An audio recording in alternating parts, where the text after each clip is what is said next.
Recently, I've been challenged to the ALS Ice Bucket Challenge by Rob Palladino, my friend and co-worker.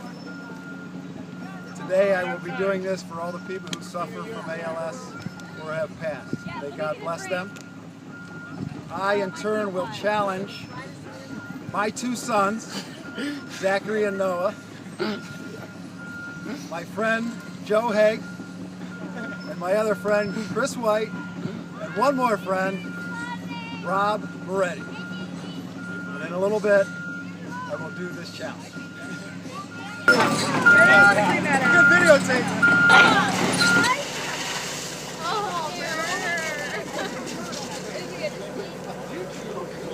Dude, that's fine. That's... No. It's gonna be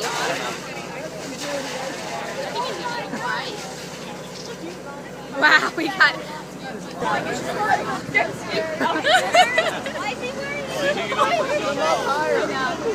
Oh my God! Not high enough. Higher! Where are we jumping? Where are you pointing? Put him up higher!